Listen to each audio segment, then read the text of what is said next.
Hey, good evening folks, this is Brent Easton with Easton Farms. Welcome back to the channel.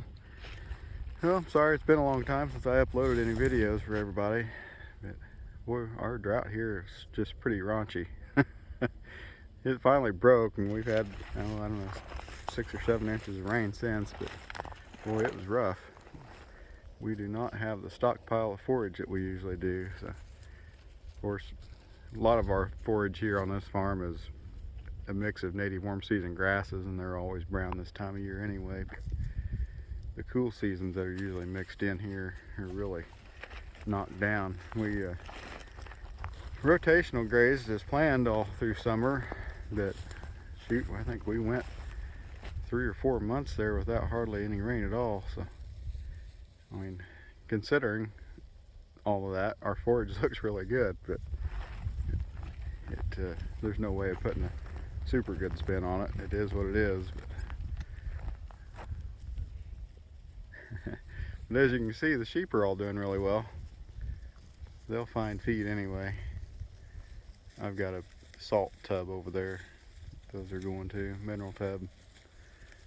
But I let them out for a little while this evening.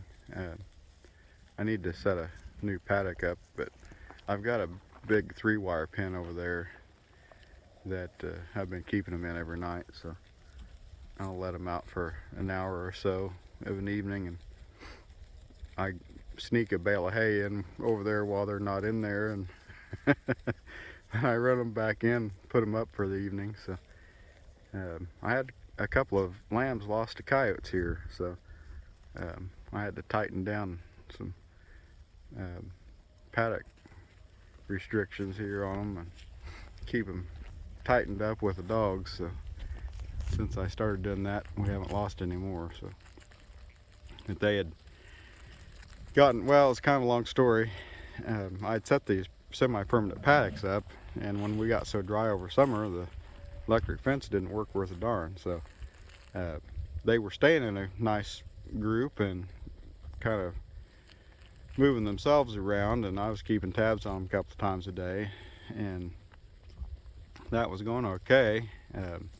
They were still managing to rotational graze on their own, and I was busy building ponds, so they were moving all right. But they finally got to where they were splitting up into a couple or 3 different groups and separating at night instead of bedding down in a group, and the dogs were having trouble keeping up with them. So I think that's what caused their problems. But anyway, I guess we got that sorted out for the time being, at least. The problem with that is that now I've got to move fence a lot more often again, so that's all right.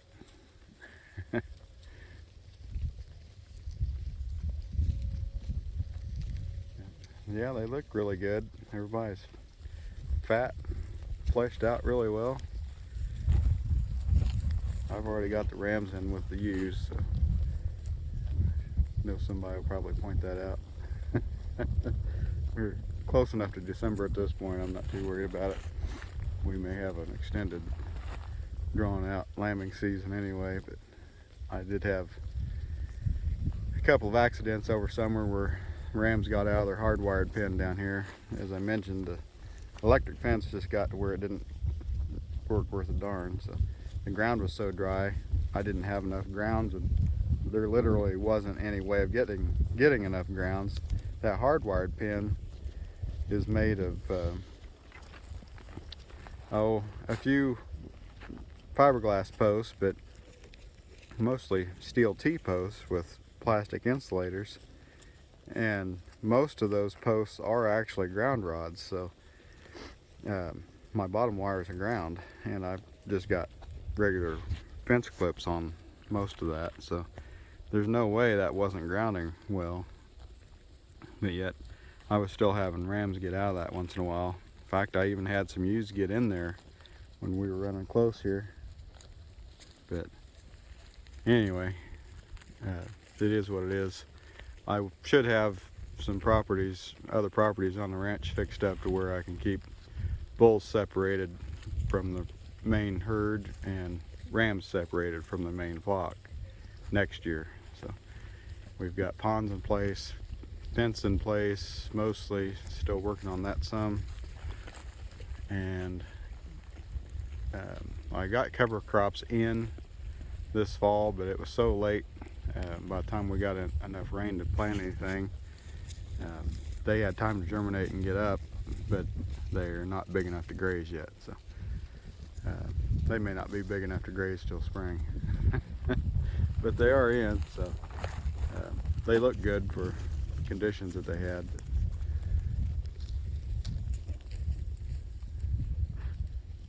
Yeah, the sheep are beautiful. They weather drought like nobody's business. They can get down there and grub for that food, then if need be.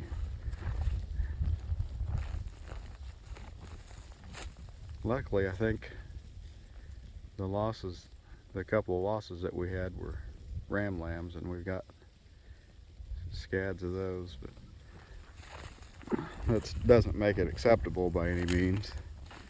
But didn't hurt quite as bad as losing ewe lambs. And I did end up selling 20 head total.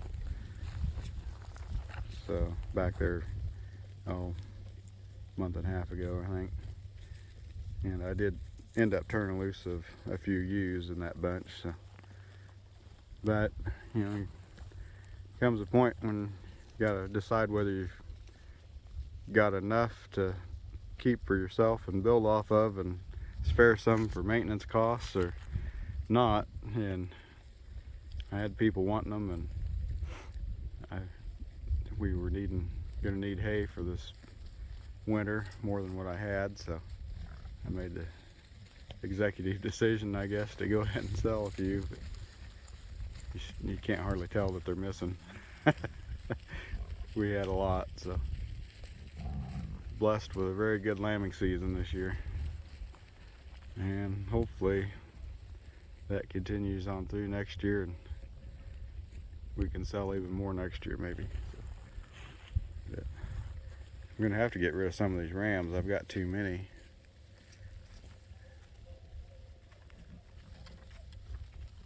They're beautiful rams. Anybody out there, let me know if you need a ram.